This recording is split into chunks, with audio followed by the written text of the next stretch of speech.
후반기에 돌입한 NHL 슈퍼루키 코너 맥데이빗이 부상에서 복귀하자마자 다시 리그를 흔들고 있습니다. 필라델피아의 쉐인 고스티스비어까지 올 시즌 신인왕 경쟁은 더욱 달아오르고 있습니다. 우리나라 남자 아이스하키 대표팀이 2016 덴마크 유로 메탈 챌린지 대회를 마치고 귀국했습니다. 국내 최초, 국내 유일의 아이스하키 팟캐스트 비하인더넷 31회 방송 시작합니다.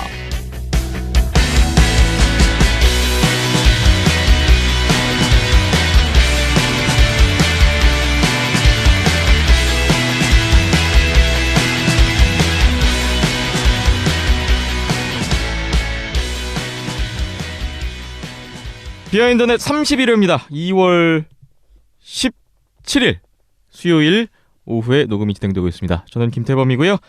박김찬 PD, 이현섭 기자 오늘도 함께하겠습니다. 안녕하세요. 안녕하세요. 안녕하세요. 구정 연휴에 저희가 한 주를 쉬고 2주 만에 돌아왔습니다. 연휴 잘들 보내셨습니까? 예, 잘 쉬고 왔습니다. 어디 좀 멀리 다녀오셨다고요? 이현섭 예. 기자님은? 예, 저희 집 본가가 좀 멀기 때문에 네. 예, 집에 다녀왔습니다. 아, 뭐 박김찬 PD나 저는 뭐 가까이에서 그냥 네, 가까이에서 별일 일을 없었죠? 하면서 네, 그냥 단지 빨간 날입니다. 별거 없어요. 예. 빨간 날도 일을 하죠. 시간이 금방 지났고 또 2주가 흘러서 저희가 31회에 접어들었습니다. 오늘 방송 역시 NHL 얘기부터 출발을 해볼 텐데 바로 연결을 해보죠. 캐나다 밴쿠버 현지에 있는 손상호 기자 만나보겠습니다. 손상호 기자님, 안녕하세요. 네, 안녕하세요. 네, 2주 만에 뵙습니다. 캐나다 밴쿠버에서의 구정 연휴는 좀 어떠셨어요? 여기 캐나다는 아무래도 한국에서 떨어져 있다 보니까 좀 설날 분위기는 안 나죠. 그런데 여기서도 그 차이니스 뉴 이어라고 불러요. 예. 중국 사람들의 뉴 이어다 해가지고 좀 이렇게 행사도 하는데 아무래도 한국보다는 많이 덜하죠. 휴일도 없고. 예. 네. 좀 멀리 계시기 때문에 좀 그런 부분에 있어서는 좀 아쉬울 것 같다라는 좀 생각도 들었어요. 그 지난 2주 동안에 NHL 또 많은 일들이 있었는데 네, 그렇죠. 예. 보스턴이 2위까지 올라갔다는 점이 좀 눈에 띄고요. 네, 보스턴이 요즘 상승세예요. 그래서 네. 언제 한번 좀 다뤄야 될 것 같아요, 우리가. 지난번에 보스턴 우승을 예상하신 이후에 더 지금 탄력을 받고 있는 것 같아서 잡아 끌어내리겠다. 네. 네. 애나하임도 요즘에 한번 다뤄보도록 하죠. 네. 애나하임도 내려놓자마자 뭐 9승 1패 막 이러는데. 애너하임도 지금 디비전 1위가 얼마 안 남지 않은 것 같아요. 아주 흥미진진한데요. 자, 오늘은 또 다른 얘기를 준비해 주셨다고 얘기 들었습니다. 먼저 꼴찌 에드먼턴 오일러스의 거의 뭐 한 줄기 빛, 복덩이, 뭐 희망이라고 할 수 있는데 코너 맥데이빗이 부상에서 돌아왔습니다. 그런데 돌아오자마자 뭐 어마어마하네요. 오늘 맥데이빗 얘기부터 좀 들어가 볼까요? 예, 그 맥데이빗 부상으로 장기 결장했었죠. 한 3달 빠지고 나서 올스타전 직후에 돌아오자마자 부상 복귀 이후 그 8경기에 오늘 경기까지 치러서 그리고 오늘 1어시스트를 추가하면서 8경기 13포인트를 올렸고요. 예. 특히 지난주 목요일에는 그 맥데이빗의 고향팀인 토론토를 상대로 5포인트를 올리면서 개인 최다 포인트를 찍었습니다. 한 경기에 5포인트. 네. 네, 자, 올 시즌 21경기 나와서 25포인트까지 올렸고요.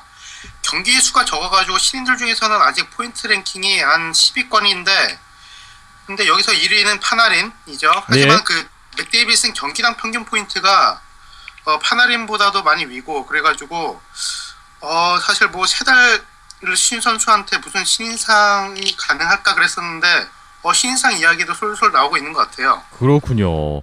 참 많은 경기에서 빠졌기 때문에 뭐 신인왕 후보에서는 어느 정도 좀 거리가 멀어 보였는데 최근의 활약이 워낙 대단하다 보니까 또 그런 얘기까지 나오고 있는 것 같네요. 글쎄요. 그렇습니다. 신인상 수상 가능성 어떻게 볼 수 있을까요? 좀 무리라고 볼 수 있을까요? 사실 무리죠. 사실 그 누적 스탯이 워낙 좀 아무래도 3달 쉬었다 보니까 또 부상을 안 당한 것도 어떻게 보면 좀 능력이지 않습니까? 예. 그래서 그 파나린이 그 기록 부분에서도 또 월등하죠. 그래서 그 이변이 없는 이상 맥데이빗이 파나린을 그 잡을 수 있을 것 같지도 않고요. 예. 하지만은 맥데이빗의 그 활약은 아주 대단하죠. 그 어떻게 보면은 에드먼턴 오일러스의 약팀을 이끄는 좀 약간 소년 가장 느낌이 들어요. 네, 그리고 맥데이빗의 활약 여부에 따라서 팀의 성적도 좌우되는 이런 상황을 보이고 있는데 일단 이 친구가 멀티 포인트를 지금까지 올 시즌에서 6경기를 했는데 이 6경기 중에서 5승을 거뒀어요. 그 에드먼턴이. 그러니까 그 맥데이빗이 멀티 포인트를 올렸을 때. 예. 그래서 그리고 또 그 맥데이빗이 복귀하면서 같은 라인 선수들이 조던 에벌리와 베너 플리아스인데 에벌리도 올 시즌 부진하다가 그 토론토전에서 데뷔 첫 해트트릭을 했었고 베너 플리아 이 선수도 어떻게 보면 좀 10년차 전임맨 베테랑인데 거기서 그 맥데이빗하고 이제 손발 맞추다 보니까 포인트 이제 4개만 더 하면 커리어 하이를 찍더라고요. 네네. 네, 그래서 경기 수가 부족하긴 해도 팀 내 입지도나 좀 임팩트가 있지 않습니까? 이런 걸 생각하면은 신인상 가능성이 뭐 아주 없다고는 할 수 있을 것 같아요.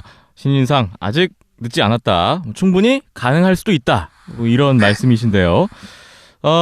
이현섭 기자님의 생각이 또 궁금합니다. 뭐 워낙 우리 파나린이다 보니까 파나린이 뭐 당연히 신인왕 후보라고 생각하실 것 같은데 코너 맥데이빗 신인왕 후보로서 가능할까요? 아예 저는 사실 좀 힘들다고 보는 게 역시. 파나린도 사실 뭐 잘해주고 있지만요. 네. 근데 지금 경기를 굉장히 많이 결장을 하지 않았습니까? 지금 3달 결장은 이게 거의 시즌 절반을 결장을 하였기 때문에 네. 이렇게 시즌 절반을 날리고 제 생각에 신인상을 타기는 아무리 좋은 활약을 보여도 좀 힘들지 않을까 싶어요. 그러니까 부상이 너무 컸던 것 같아요. 물론 부상이 없으면서 이런 활약이면 당연히 그냥 신인상이지만 그리고 지금 올해 신인들이 다들 굉장히 좋은 모습을 보여주고 있습니다. 예. 그래서 막 엄청난 임팩트 진짜 앞에 말씀드린 것처럼 막 경기당 2포인트 이상씩 꼬박꼬박 올리면서 막 갑자기 막 에드먼턴이 막 퍼시픽 뭐 2위 막 플레이오프 가고. 그 정도까지 올리지 않는 이상은 좀 힘들지 않을까 싶네요. 그렇군요. 말씀 주신 대로 올 시즌에 신인왕 타이틀을 노리는 선수들이 정말 많은 것 같습니다. 앞서 말씀드린 선수들뿐만 아니라 요즘 점점 더 후보들이 나타나고 있는 것 같은데 그중에 또 한 선수가 바로 요즘 필라델피아의 수비수 쉐인 고스티스비어 선수라고 볼 수가 있겠어요. 요즘 다크호스로 떠오르고 있는 모습이에요. 네, 그 올 시즌 특히 거물급 신인들이 많이 나와가지고 저희가 좀 신인들을 많이 다뤘죠. 예. 하지만 이 쉐인 고스티스비어 이 선수 얘기는 처음 하는 것 같아요. 지난주 토요일이었죠. 그 뉴저지 상대로 골을 기록하면서 지난달 19일 토론토전 이후로 11경기 연속 포인트를 올렸어요. 예. 근데 이 기록이 77-78년도 시즌인데 그 지금 없어진 콜로라도 로키스라는 팀이 있었는데 이 팀의 그 메리 백이라는 그 당시 신인 수비수가 10경기 연속 포인트를 올렸었는데 이번에 그 기록 깼다고 하더라고요. 예. 그리고 또 지난 일요일에 경기 종료 10초를 남기고 어시스트를 추가했고 또 오늘 경기에서도 그 골을 기록하면서 이제 13경기 연속 포인트를 기록 중이에요. 신인 수비 선수로서 최다 경기 연속 포인트 신기록이군요. 네. 그렇죠. 예. 대단합니다. 이렇게 보면 공격형 수비수라고 할 수가 있을 것 같은데 어떤가요? 딱 공격형 수비수라는 표현이 딱 적합한 선수입니다. 그냥 예. 쉽게 말씀드리면 좀 에릭 카를슨 선수의 열화 버전이라고 할 수 있겠는데요. 수비 조금 못하고 칼스모더 수비 조금 못하는데 공격력도 약간 떨어지는 그런 느낌으로 보시면 될 것 같은데 필라델피아 수비진이 지금 정말 얕습니다. 지금 사실상 로스터로 보시면 탑4에서 뛸만한 선수도 변변이 없는 상황이거든요. 근데 이 중에서 지금 잘하고 있는 선수가 마이클 델 조토 선수나 뭐 쉐인 고스티스비어 이 정도라고 할 수가 있을 것 같은데 스트라이트 선수까지 포함될 수 있겠네요. 네. 이 정도라고 할 수 있을 것 같은데 쉐인 고스티스비어 선수가 굉장히 잘해주고 있는 것 같아요. 그리고 지금 기록에서도 보실 수 있듯이 공격력이 정말 돋보이는 선수고요. 퍽 무빙이나 뭐 패스 센스나 그 다음에 뭐 슈팅으로 결정하는 능력까지 괜찮아요. 보시면 그래서 지금 파워플레이 같은 데서 포인트 포지션이라고 하죠. 그러니까 수비수 포인트샷을 날리는 데서 이제 질러주는 슬랩샷이 굉장히 좋은 선수예요. 그래서 지금 좋은 성적 계속 보이고 있어서 마크 스트라이트 선수 이제 굉장히 베테랑 선수인데 공격 능력이 정말 출중한 선수거든요. 근데 이 선수를 제치고 지금 파워플레이 1라인에서 뛰고 있고요. 지금 필라델피아 감독이 올해 데이비드 학스톨 감독으로 변경이 됐거든요. 근데 이 감독이 부임하자마자 한 말이 빠르고 적극적인 하키를 추구할 것이다 라고 이야기를 했어요. 그리고 감독 취향에 딱 맞는 선수라고 생각하고 있습니다. 그래서 지금 많이 기용되고 있는 것 같아요.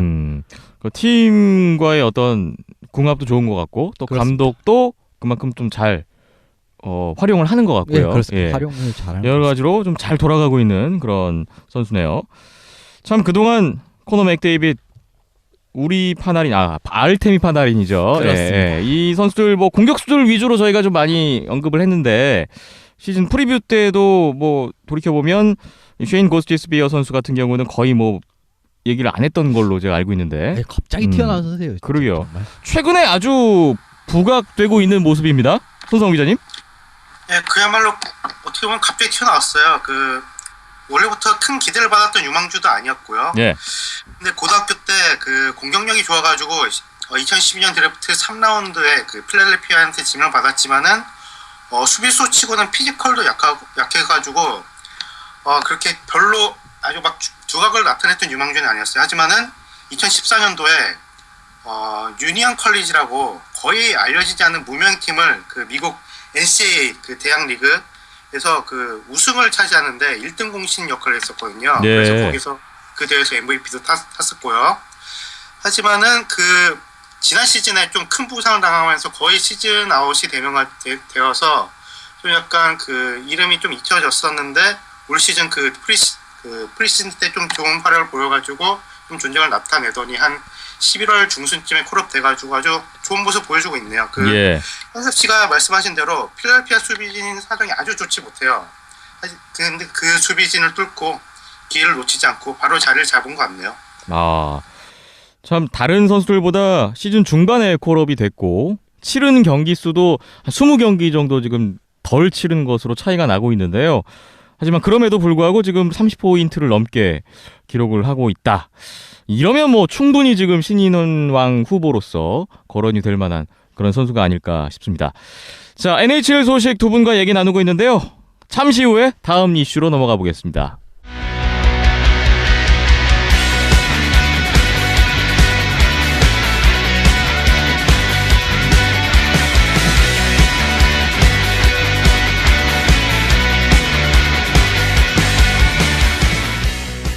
네, NHL 이번에는 대형 트레이드 소식입니다. 지난주에 무려 9명의 선수가 팀을 옮기는 그런 아주 큰 규모의 트레이드가 있었습니다. 뭐 여러 팀에서 이루어진 게 아니고요. 토론토와 오타와 이 두 팀 간에 서로 트레이드인데 9명이 서로 움직였어요.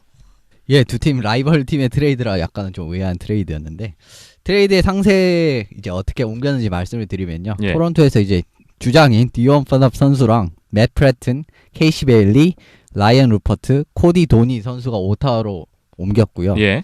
오타와에서는 이제 젊은 수비수 자레드 코벤 선수 그리고 베테랑 포워드 밀란 미할렉 역시 베테랑 포워드라고도 할 수 있겠죠. 컬린 그리닝 선수랑 이제 신인인데 이제 어린 선수 토비아스 린드베리 선수가 그리고 2017년 2라운드 지명권까지 트레이드가 되었습니다. 9명에다가 2017년 2라운드 지명권까지 포함이 네. 된 트레이드였어요. 그렇습니다. 이제 사실 뭐 이제 오타로 넘어간 선수는 파너블 빼면은 어리거나 이제 NHL에서 좀 자리를 못 잡은 선수들이 많기 때문에 네. 사실상 1대4 플러스 트레이드 정도라고 보시면 될 것 같습니다. 그렇군요. 그럼 특히 그 파노프 선수가 트레이드된 게 눈에 띈다고 꼽을 수가 있겠는데 토론토의 주장이잖아요. 근데 시즌 중에 팀의 주장을 이렇게 트레이드한다는 게 쉽지가 않은 일인 것 같은데 이거 어떻게 볼 수 있을까요?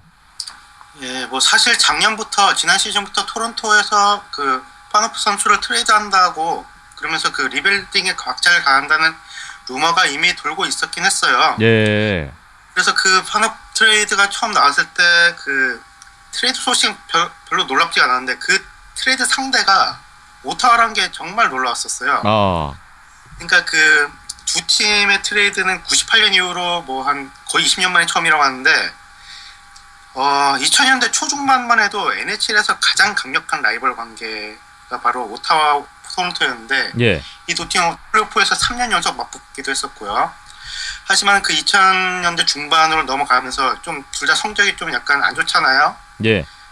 토론토는 더욱더 안 좋았고 그래서 좀 라이벌 관계가 좀 약해지긴 했어도 라이벌 팀의 주장을 이렇게 또 그 트레이드 한다는 게 놀라운 것 같아요. 현지에서도 반응이 대단할 것 같습니다.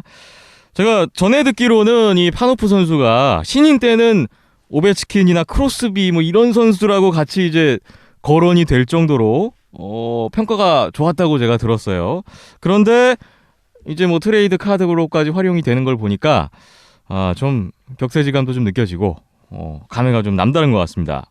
네, 그렇습니다. 2005년 그때 그 1년 정도 그 NHL이 그 직장 폐쇄가 되고 나서 2005년 시즌이 시작됐을 때 그 오베스킨, 크로스비 같은 그 루키 선수들과 나와가지고 좀 이렇게 주목을 받았었는데 그 수비진에서는 이 바로 파우프 선수가 아주 센세이션했었어요. 네.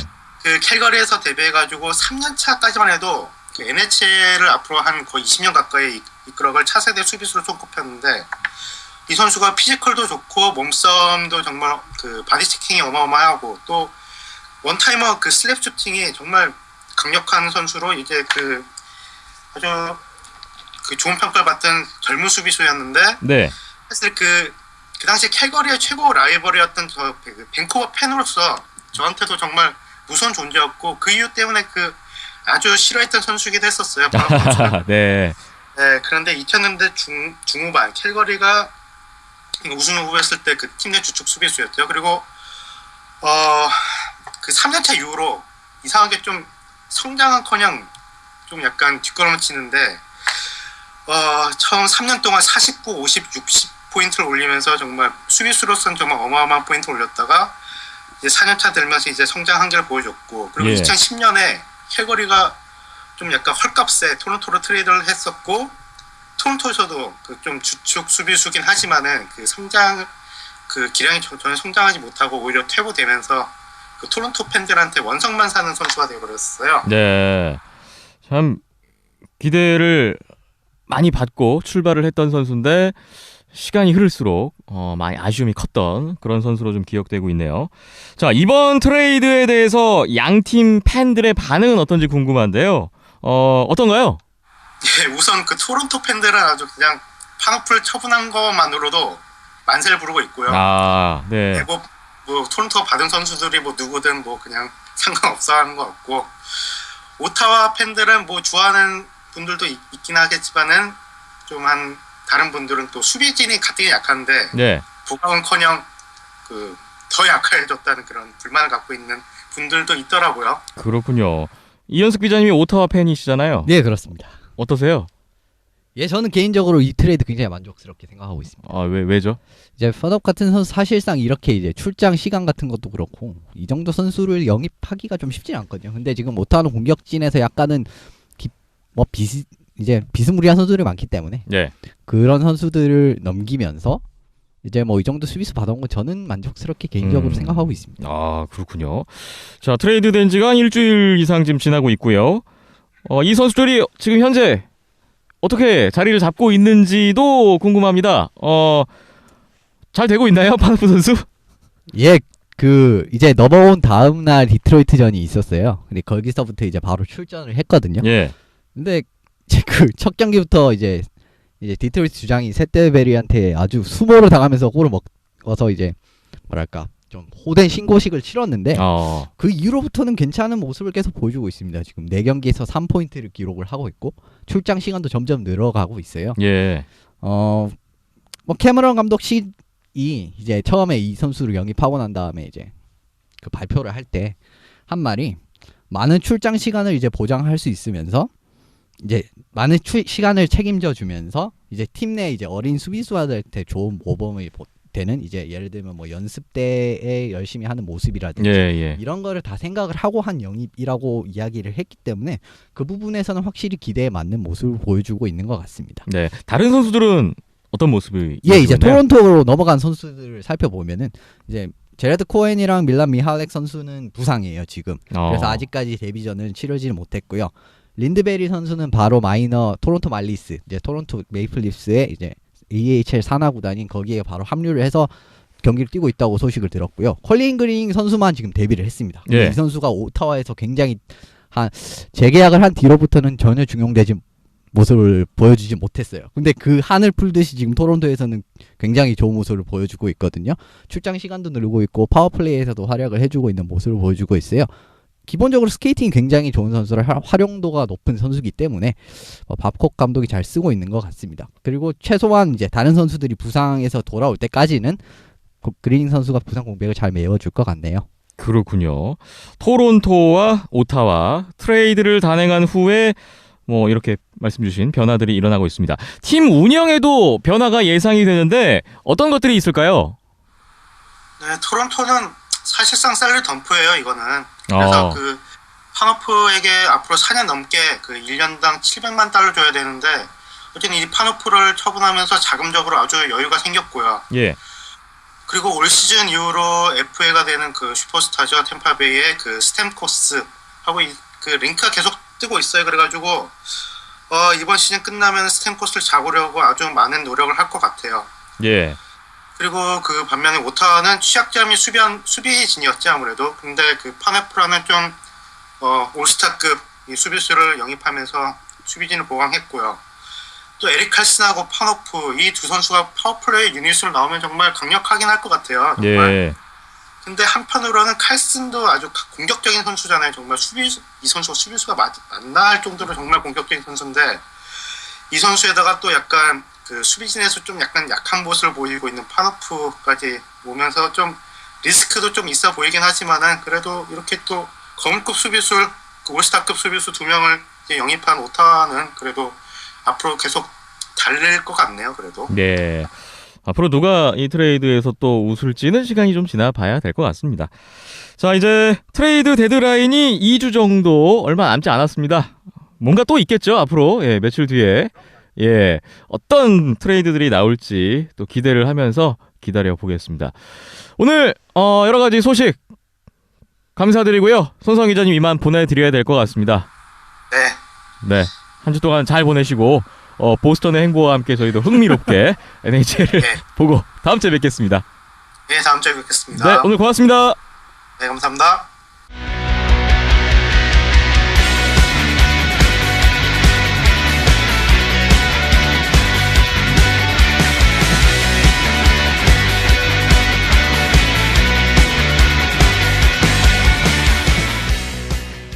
네, 비하인더넷 31회 진행이 되고 있습니다. 아시아리그 아이스하키는 휴식기를 갖고 있는 중이고요. 그런 가운데 각국 대표팀은 아주 중요한 스케줄들을 소화했던 지난 한 주였습니다. 2016 덴마크 유로메탈 챌린지 덴마크 코펜하겐에서 2월 10일부터 12일까지 치러졌던 대회인데 바로 이 대회에 우리나라 남자 아이스하키 대표팀이 참가를 하고 돌아왔습니다. 지난 2월 3일부터 6일까지 안양에서 합동훈련을 했고 7일에 덴마크로 출국을 했다고 하는데 거의 뭐 구정 연휴를 다 반납하고 이 대회에 참가를 하고 왔습니다. 대한민국과 노르웨이, 덴마크 이렇게 세 개 국가가 한 경기씩 풀리그 방식으로 치렀던 방식이었는데요. 먼저 노르웨이와 덴마크가 좀 어떤 전력의 어느 정도 수준의 팀인지 좀 궁금해하시는 분들도 계실 것 같아요. 노르웨이와 덴마크라고 하면 이제 탑 디비전에 항상 소속되고 있는 팀인데 이제 뭐 그렇게 이제 탑 디비전에서 강팀이라고 보긴 약간 힘든 정도의 전력이라고 보시면 되고요.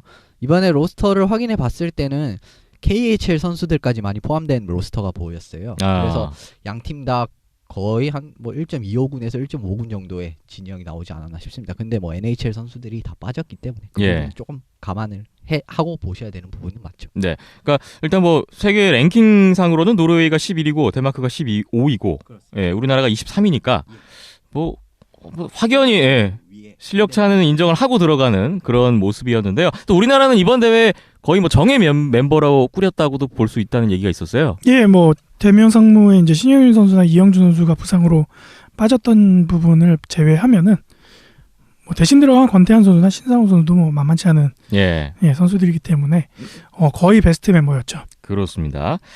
자, 첫 경기가 사실은 비공식 연습 경기로 치러졌던 노르웨이전이었는데 이날 2대5 3골 차로 패배를 했습니다.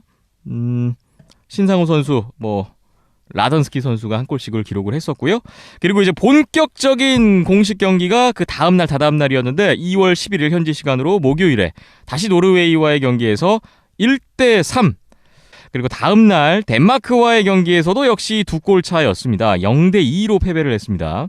1피리어드 0대0으로 마쳤지만 2피리어드 중반에 페널티 킬링에서 이제 선제골이자 결승골을 내줬고요. 3피리어드에서 추가 실점까지 2골 차 패배를 했습니다. 글쎄요. 1대3, 0대2.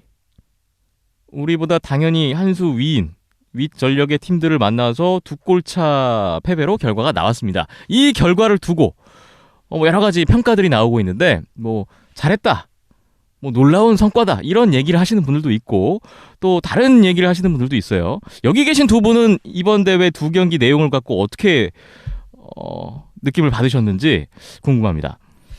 예, 저는 이제 엄청난 성과라고 보긴 약간은 힘들지 않나라는 생각을 하긴 했습니다. 그 이유를 말씀드리면은 확실히 고무적인 성과가 있긴 있습니다. 왜냐하면은 경기가 진행되면 될수록 이제 점수차도 약간 줄어드는 모습이 있었고 경기력도 약간 올라오는 모습이 있기 때문에 이 부분은 약간은 고무적인 성과가 아닐까 해요. 예. 그리고 진짜 사실상 한 수 위인 이런 강호들을 상대로도 점수차가 크지가 않았잖아요. 이런 부분 역시 뭐 고무적인 성과라고 볼 수 있을 것 같습니다. 하지만 덴마크전 같은 경우를 보시면 슈팅 수가 거의 2배 차이가 났습니다. 네네. 이 부분도 그렇고 결국은 또 졌어요. 근데 상대방은 우리는 완전 제1군이었지 않습니까? 베스트 멤버였고 거의 제1군이었지만 상대방은 사실상 거의 1군은 아니었습니다. 네. 왜냐하면 NHL 선수들이 스케줄을 뺄 수가 없기 때문이죠. KHL 선수가 합류를 했기 때문에 뭐 어느 정도 1.25군이라고 앞서 말씀을 드리긴 했지만 그러니까 이 부분이 더 이제 만약에 진짜 1군으로 나온다면 더 큰 차이를 불러낼 수가 있는 거고요. 예. 그리고 본선에서 우리가 결국은 상대해야 될 상대들은 이보다 더 높은 전력을 가진 팀이란 말이에요. 뭐 세계 랭킹 1위도 껴있죠 지금. 그렇죠. 네. 예, 그러니까 뭐 진짜 뭐 엄청난 성과라고 보기는 약간 힘든 것 같고요. 그리고 뭐 백 감독 사실 뭐 목표는 이제 2018년이지 지금 이 대회는 아니라고 생각하고요. 좀 더 예. 근시안적으로 보면 이 다음 월드 챔피언십이겠죠. 그런데 뭐 현재까지 지금 팀의 전략이 많이 끌어올린 모습 결국이 나오지 않았습니까? 그리고 앞으로 시간이 많이 남아 있어요. 그래서 제 생각에는 현재 성과에 지금 만족하지만 않으면 괜찮을 것 같습니다. 그렇군요. 자, 그리고 또 박힘찬 PD도 이번 대회를 아주 관심 있게 봤잖아요. 네. 이번 결과에 대해서 박힘찬 PD의 생각은 좀 어떤가요? 뭐 지난 11월에 있었던 폴란드 대회하고는 큰 차이가 없었던 것 같고요. 상대가 한 수 위인 거는 맞는데 그 상대들을 대처함에 있어서는 뭐 지난 폴란드 대회 때나 이번 덴마크 대회는 크게 차이가 없었던 것 같습니다. 예. 그런 부분에 있어서는 뭐 확실히 우리나라 전력이 그래도 성장하고 있구나라는 것을 반증을 하고 있는 것 같고요. 네, 말씀 주신 것처럼 현섭 기자님 말씀 따라 뭐 1.25, 1.5분을 상대로 한 거기 때문에 뭐 여기에서 우리가 뭐 정신 승리하고 뭐 도취되고 이렇게까지는 네. 오반 것 같고, 네, 좀 문제점들을 짚고 넘어가야겠죠. 뭐 폴란드 대회 때도 그랬고 이번 대회 때도 우리나라가 상대 팀들보다 훨씬 많은 페널티를 기록을 했었고 PK 상황에서 한 골 이상씩은 꼭 내줬었던, 세 경기 다 PK 상황에서 골을 내줬었죠. 예. 네, 그런 부분이 뭐 세계 선수권도 그렇고 나가서 올림픽 때도 다 우리보다 위에 랭킹에 있는 상대들을 맞싸움에 있어서 비슷한 양상으로 계속 이렇게 흘러갈 것 같아요. 예. 항상 우리는 이제 역습을 노려야 되고, 그리고 뭐 수비하는 과정에서 페널티가 발생이 자연스럽게 상대팀보다 많이 발생이 될 테고, 그러면 PK를 얼마만큼 성공률을 높이느냐인데 아직까지는 그거를 좀 맞춰가는 과정인 것 같고요. 네, 얼마 전에 협회 방문할 일이 있어서 잠깐 다녀오면서 말씀 잠깐 들었는데 메탈튼 꼴리가 활약이 좋았다고 하더라고요. 이번 대회. 네. 예. 그리고 저도 이제 영상으로 통해서 덴마크전을 봤을 때 그 많은 슈팅 세례를 막아내는 메탈튼 꼴리가 지난 폴란드 대회보다는 그래도 정신적으로나 아니면 기량면에서도 많이 성장한 모습이 보여서 오히려 그런 부분에서 좀 소득이 있지 않았나 그런 생각을 갖게 됐습니다. 네. 두 분 얘기를 종합해 보면 일단은 우리나라 수준이 점점 더 향상되고 있고 뭐 올림픽을 향해서 차근차근히 잘 가고 있는 과정에 있다라는 것을 확인을 했다라는 것은 일단 긍정적으로 평가를 해야 될 부분인 것 같고요. 하지만 뭐 그렇게 흥분할 건 없다. 네. 예. 그 폭이 정말 가파르게 성장하고 있으면은 우리도 같이 흥분하고 기대를 가질 수 있을 텐데 아직까지는 그 성장 속도가 평창이라는 것을 놓고 봤을 때는 약간 더딘 게 사실이고요. 네. 네, 가깝게 이제 세계 선수권이 있는데 세계 선수권도 우리보다 다 상위 랭커들 팀들을 상대하다 보니까 네, 조금 더 분발이 필요하지 않나. 네, 각성을 좀 더 해야 되지 않을까 그런 생각이 드는 거죠. 예. 이번 세 경기를 통해서 또 얻어온 어떤 상황들을 이제 남은 기간 동안에 또 4월에 있을 폴란드 세계 선수권을 대비해서 또 많은 고민과 또 노력이 있을 거라고 생각을 하고 기대를 해보겠습니다. 자, 우리나라가 덴마크에 다녀오는 동안에 또 다른 나라들은 평창 동계올림픽 예선을 치렀어요. 남자 아이스하키 2차 예선이 조별리그로 펼쳐졌는데요. 일단 평창올림픽 같은 경우는 우리나라 개최국 포함해서 총 9개 팀 랭킹 1위부터 8위까지 이제 확정이 돼 있습니다. 그렇습니다. 9개 국가는 본선 진출이 돼 있는 상황에서 이제 나머지 3장의 티켓을 놓고 각 나라들이 예선을 치르고 있는 상황이라는 점을 좀 말씀을 드려야 될 것 같고요. 이번에 2차 예선이었습니다. 먼저 G조에서는 이탈리아, 영국, 네덜란드, 세르비아가 한 조였는데 이탈리아가 3승으로 조 1위로 다음 라운드 진출을 확정지었고요. 그리고 H조에서는 폴란드가 리투아니아, 에스토니아, 헝가리를 꺾고 조 1위를 차지했습니다. 그리고 J조, 일본이 속해 있는 조인데 일본이 우크라이나, 크로아티아, 루마니아를 따돌리고 조 1위를 차지했습니다. 이탈리아, 폴란드, 일본이 이제 3차 최종 예선에 진출하는 결과가 된 건데 사실 흥미로운 거는 이 세 나라가 모두 우리가 이제 4월에 폴란드 세계선수권에서 만나야 되는 팀들이라서 더욱더 관심이 가는 결과라고 볼 수 있겠어요. 예, 그렇게 되네요. 뭐 조별로 이제 마지막 이제 살펴드리면 G조 같은 경우 모든 3개 조가 지금 상위 시드 2팀이 마지막 진출권을 겨루는 양상으로 펼쳐졌었어요. 예. G조부터 말씀을 드리면 만약에 이탈리아와 영국이 맞붙은 경기였는데 이탈리아가 굉장히 대회 내내 압도적인 수비력을 보이면서 마지막 경기에서 이제 영국을 제압하고 최종 예선에 합류를 했어요. 근데 3경기에서 지금 불과 슈팅을 50개밖에 허용을 하지 않았습니다. 네. 3경기에서 50개라는 이거 약간 믿기기 힘든 수치이기도 하고 그리고 실점은 4실점밖에 하지 않았습니다. 예. 이 정도로 압도적인 모습을 보이면서 수비 하키의 진수를 보여주는 모습을 보이면서 올라갔거든요. 이제 최종 예선에서도 이런 모습이 과연 나타날 수 있을 것인가는 약간의 의문부호가 될 수는 있지만 어쨌든 이런 모습을 보이면 이탈리아가 진출을 했고 J조를 살펴보시면 이제 경할 보이던 폴란드와 헝가리가 끝까지 이제 마지막 승부를 가졌습니다. 예. 앞 두 경기를 양 팀 다 압도적으로 모습을 보이면서 이제 우리 둘 중에 하나가 무조건 올라갈 것이다 라는 모습을 보여줬어요. 근데 이제 마지막 경기에서 게임 위닝샷까지 가는 접전 끝에 결국 폴란드가 제압을 했죠. 근데 경기를 살펴보면은 슈팅 수에서 헝가리가 한 피리어드도 밀리는 모습을 보이지 않았거든요. 근데 결국 득점에 실패하면서 이제 홈에서 진출을 실패하는 최악의 결과가 이게 어떻게 보면 이번 있습니다. 예선에 가장 좀 눈에 띄는 결과라고 볼 수 있겠어요. 예, 굉장히 이변이라고 할 수가 있겠죠. 네. 그리고 마지막 이제 J조 같은 경우도 마찬가지인데 이 부분은 뭐 일본이랑 우크라이나가 붙었던 경기였죠. 이 부분도 뭐 H조가 굉장히 흡사하게 두 팀이 이제 최종 상대가 되면서 맞서는 모습을 보였는데 양 팀이 정말 접전 양상이었어요. 경기가 이제 슈팅 수 역시 30대 33 거의 비슷한 모습을 보였는데 네. 차이점이 이제 후쿠지가 굉장히 좋은 안정감을 보여줬었고 그다음에 이번에 새로운 일본 팀 감독 탐슨 감독이 같은 팀 선수를 굉장히 적극적으로 묶는 모습을 보여줬어요. 수비진이 거의 오지 선수들이었고요. 그리고 공격진 역시 같은 팀 소속 그리고 전 같은 팀을 뛰었던 선수 이런 느낌으로 많이 구성을 해서 팀워크에서 좋은 모습이 나왔다고 생각하고요. 네. 전반적으로 경기가 굉장히 많은 운동량을 가져가면서 압박을 넣는 그런 모습을 많이 보여줬고 역습 같은 데서도 좋은 모습을 보여줬던 것 같아요. 근데 뭐 시게노 슌스케라든가 뭐 데니스 아키모토, 우슈메이 선수들이 합숙 이전과 중간에 부상으로 다 빠졌는데도 뭐 결국 어쨌든 성과를 냈다는 점에서 뭐 고무적으로 볼 수 있을 것 같고요. 그리고 하나 더 말씀드리면 페이스오프에서 이제 60개 중에 41개나 이기면서 이 부분에서 압도적인 모습을 보였던 것도 말게 모르게 많이 도움이 된 것 같습니다. 네. 참 일본이 가깝기도 하고 우리가 4월에 만나야 될 팀들 가운데 그나마 우리가 좀 가장 전력적으로 도전해 볼 만한 그렇죠. 예, 그런 지금 상대로 꼽히고 있기 때문에 더욱더 일본의 현재 모습에 대해서 관심이 갈 수밖에 없는데요. 박김찬 PD도 이번 그 2차 예선 일본과 우크라이나전을 직접 보셨다고요? 네, 직접 본 건 아니고요. 눈으로 봤죠. 네, 예. 영상을 통해서 봤죠. 네, 박빙이었던 경기 맞고요. 일단 홈에서 열린 거였으니까 일본 입장에서는 좀 홈팬들의 열광적인 응원이 뒷받침이 돼서 좀 일본 선수들이 으쌰으쌰하는 게 눈에 보이더라고요.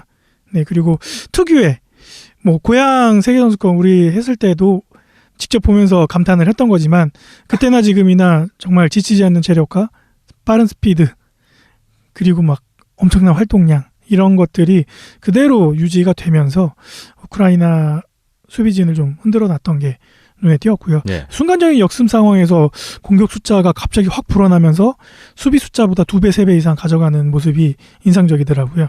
그래서 그런 부분도 좀 경계를 해야 되지 않을까. 우리가 세계선수권에서 일본을 네. 만날 때 그런 부분이 좀 생각이 들었고 우크라이나가 운이 좀 없었다고 해야 될까요? 네, 골대를 맞추는 경우도 한 2-3번 있었고 파워플레이 상황에서 좀 쉽게 풀어내지 못한 게 그게 결국에는 페인까지 이어졌던 게 좀 아쉬운 부분이 아니었을까라는 생각이 좀 들었습니다. 네.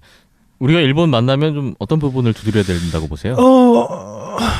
글쎄요. 이제 우리나라 스타일하고 일본 스타일하고는 워낙에 극명하게 다르기 때문에 우리나라 같은 경우에는 이제 전반적으로 압박하고 꽁꽁 묶고 전체적으로 경기장을 장악을 하고 그런 모습이라 한다면은 일본 같은 경우에는 그런 틈을 막 해집고 댕기고 슬라이스하고 뭐 이런 부분들이 또 우리나라랑은 또 상극이 되는 그런 모습 스타일이기 때문에 뭐 경기는 재밌겠지만 승부는 모르겠네요. 근데 좀 빠른 스피드에 예전에 한번 우리가 고향에서 한번 당했었기 때문에 그런 부분을 또 당하면은 그러면 안 되겠죠. 예. 네, 바보 소리 듣겠죠.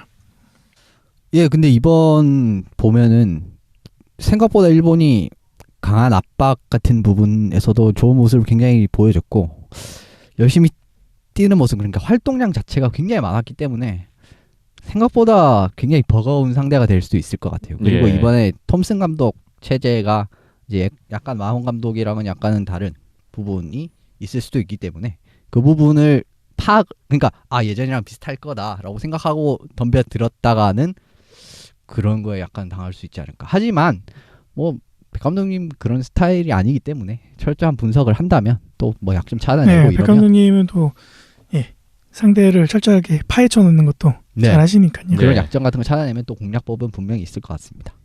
그렇군요.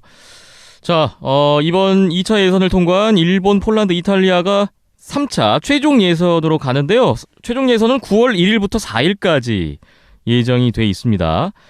먼저 폴란드가 D조로 갔는데 벨라루스, 슬로베니아, 덴마크와 한 조로 묶였고요. 일본은 2조로 가서 라트비아, 독일, 오스트리아와 한 조를 이뤘습니다.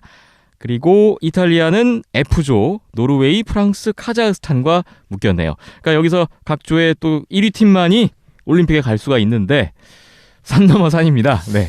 예, 정말 다 강호들이 즐비했기 때문에 이거 정말 지금 올라온 세 팀들이 정말 어려울 것 같고요.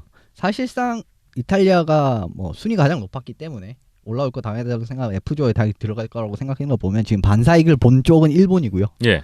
헝가리가 떨어진 바람에 지금 원래 D조에 들어갈 확률이 굉장히 높았는데 2조로 지금 내려왔거든요. 뭐 이 부분에서는 좀 반사 이익을 본 것 같고요. 근데 사실상 세 팀의 전력을 살펴보면은 정말 큰 이변이 나오지 않는 이상은 뚫기는 좀 어려워 거의 보이긴 지금 합니다. 랭킹 순으로 갈 확률이 높다고 보시는 거네요. 최종 예, 결과는. 그렇습니다. 예. 뭐 물론 뭐 그 중간에서는 바뀔 확률이 있다고는 봐요. 근데 이 세 팀이 올라가기는 굉장히 좀 어려울 것 같습니다. 네. 참 이유를 또 보니까 여기서 또 최종 예선을 뚫어서 올림픽에 가면 또 가도 지금 문제예요. 스웨덴, 핀란드하고 한 조로 묶이고 가도 문제입니다. 뭐 러시아, 미국, 슬로바키아 기다리고 있기 때문에 참 뭐 만만치가 않습니다. 자, 어쨌든 평창으로 이제 가는 길 각 국가별로 숨가쁘게 진행이 되고 있으니까 진짜 평창 동계올림픽이 얼마 안 남았구나라는 게 피부로 와 그렇죠. 닿는 것 같아요. 세계선수권 하고 올림픽 예선 치르고 그러면 또 1년 앞으로 다가오고 네 금방이네요. 시간은 참 빠릅니다. 네. 자, 아시아리그 이번 주부터 이제 재개가 됩니다. 각국 대표팀 선수들이 복귀를 했고요. 2월 17일까지 휴식기를 마치고 2월 18일부터 정규리그의 남은 일정, 정말 이 올 시즌의 정규리그 순위를 결정지을 일정들이 남아 있습니다. 이번 주 안내를 해드립니다. 2월 18일 목요일, 20일 토요일, 21일 일요일 대명상무가 홈 인천에서 니코 아이스벅스와의 3연전을 갖습니다. 대명상무로서는 올 시즌 마지막 3연전이자 또 정규리그의 마지막 일정이기도 하고 또 홈에서도 마지막이고 네. 여러 가지 의미 부여를 할 수 있는 네, 홈에서 일정이에요. 유종의 미를 거두면은 정말 더할 나위 없이 좋겠죠. 더군다나 아이스벅스는 5위 도약을 위해서 바짝 지금 텐션을 끌어올리고 있는데 대명상무가 간간히 고춧가루를 뿌리는 역할을 계속 해오고 있기 때문에 네. 아이스벅스 발목까지 잡는 게 아닌가 뭐 그런 생각도 잠깐 들게 되고요. 네. 올 시즌의 마지막 홈 또 3연전이다 보니까 많은 분들이 좀 더 관심을 갖지 않을까. 네, 관심도 갖고 예. 선수들도 마지막이기 때문에 네. 또 대부분의 선수들이 전역을 하지 않습니까? 아, 그렇죠. 네. 그래서 어떻게든 자기 몸값 내지는 유종의 미를 거두기 위해서는 네, 최선을 다하지 않을까. 좀 재밌는 경기들이 나오지 않을까 기대를 하게 됩니다. 네. 아이스벅스가 5, 6위 싸움을 하고 있죠. 5위 프리블레이즈와 지금 승점 차가 6점 차인데 또 프리블레이즈와 마지막 홈 3연전을 앞두고 있는 입장에서 과연 대명상무를 상대로 몇 점을 가져갈 거냐. 예, 이게 좀 달려있는 중요한 일정이 되겠고요. 그리고 말 나온 김에 프리블레이즈는 상하이로 갑니다. 같은 날 18일, 19일, 20일 이 3연전인데 차이나 드래곤과의 원정 3연전이 있습니다. 아이스벅스가 인천에서 몇 점을 쌌느냐, 프리블레이즈가 중국 가서 몇 점을 쌌느냐, 이게 또 결정이 되겠어요. 예, 결과적으로 지금 스케줄 굉장히 재밌게 돌아가는 게 마지막 이 5, 6위 팀이 마지막 3연전을 갖는다는 게 정말 재밌게 흘러가고 있는 것 같거든요. 네. 사실 두 팀 다 이제 뭐 승점 차도 좀 나고 자 본인들 생각에는 스윕 아니면 못해도 위닝 시리즈라고 다 생각을 하고 있을 것 같아요. 근데 이제 이 부분에서 얼마나 뒤통수를 맞느냐 어떤 팀이 사실 차이나 드래곤도 중국에서는 또 몰라요. 그렇죠. 알 수가 없거든요. 이래서 어떤 팀이 이제 좀 안일하게 했다가 뒤통수를 맞느냐 이 부분이 또 마지막 3연전까지 여파를 미치는 데다가 순위 싸움에도 변동을 줄 수도 있을 것 같습니다. 아, 정말 양 팀에게는 중요한. 네, 정말 중요하죠. 네, 남은 6경기입니다. 그리고 안양한라와 하이원은 안양에서 2월 20일, 21일 주말에 2연전이 잡혀 있습니다. 참 안양한라 정규리그 우승이 눈앞에 와 있는데 이번 2연전에서 반드시 승점을 좀 쌓아놔야 6점이 목표겠죠? 그렇죠. 네. 승점 7점이 남았는데 일단 국내 홈 2연전에서 승점을 쌓아놔야 일본 직결전, 도쿄 직결전이 좀 가벼운 마음으로 옮겨갈 수 있을 텐데 네. 하지만 또 하이원이 또 6강 플레이오프 탈락이 확정이 되면서 동기부여가 많이 떨어질 법도 한데 하지만 라이벌전은 또 모르기 때문에 지켜봐야겠죠. 네. 안양한라로서는 또 올 시즌 정규리그에서 홈 마지막 일정이다 보니까 또 더 좀 힘을 쏟지 않을까. 그렇죠. 예, 많은 분들 기대를 하고 있을 것 같습니다. 자, 아시아리그 이번 주, 다음 주까지 저희도 따라가면서 주목을 해보겠습니다. 비하인드넷 31회 이제 마무리할 시간이 됐는데요. 지금 릴레한메르에서 제2회 청소년 동계올림픽이 열리고 있습니다. 14세에서 18세의 연령대 선수들이 참가를 하는 동계올림픽인데 여기서 요즘 많은 소식들이 들려오고 있어요. 예, 뭐 쇼트트랙 부분에서는 뭐 우리나라 선수들이 좋은 성적을 내고 있죠. 네. 그 중에서도 아이스하키 쪽에서 또 저희가 소식을 주목하고 있는데. 네, 아이스하키는 이제 경기팀은 이제 참가를 못하고 그 청소년 올림픽에서는 이제 그 스킬 챌린지라는 부분이 하나 있더라고요. 예. 그래서 남녀 스킬 챌린지 부분이 있어서 그 종목 중에서도 여자 스킬 챌린지 부분에 엄수연 선수가 출전을 했는데, 네, 결선까지 올라갔죠. 그래서 예선에서 5위로 하면서 결선에 올라가서 결선 8명이 겨루는 결선이었는데 여기서 6위를 기록을 했네요. 네. 최종 6위 스킬 챌린지에서 성과를 거뒀던 엄수연 선수였고요. 참 뭐 남자 아이스하키뿐만 아니라 우리 여자 선수들도 참 눈에 많이 상대적으로 띄진 않지만 또 열심히 하고 있잖아요. 네. 엄수현 선수 같은 경우에는 뭐 썸머리그에서도 계속 활약을 했었고 예선 때 보니까 이제 스케이팅 부분에서 많은 좋은 점수를 땄었더라고요. 이제 뭐 상대적으로 다른 나라 선수들에 비해서 이제 뭐 퍼 컨트롤이나 아니면 이제 스틱 핸들링 뭐 이런 부분에서는 다소 뒤처진 부분이 있었긴 했는데 뭐 항상 성장하고 있는 선수 중에 한 명이고 네. 또 이 선수가 나중에 뭐 평창 내지는 그 이후에 이제 또 우리나라를 책임질 국가대표 선수로 성장할 거기 때문에 네, 많이 응원을 해주고 박수도 쳐줬으면 좋겠습니다. 그렇습니다. 엄수현 선수 앞으로 우리나라 여자 아이스하키를 이끌어갈 제목으로 성장해주기를 함께 응원하고 있겠습니다. 저희 온더스포츠.co.kr 온더스포츠 홈페이지 또 페이스북, 유튜브, 팟빵, 아이튠스, 네이버 스포츠 라디오와 TV 캐스트를 통해서 더 많은 정보 얻으실 수 있으니까요. 경기 영상 확인하시고 좀 더 함께 공유할 수 있는 부분이 많았으면 좋겠습니다. 오늘 30일에 마무리하겠습니다. 두 분 고생 많이 하셨습니다. 아유 고생하셨습니다. 예, 수고하셨습니다. 함께해 주신 여러분 고맙습니다.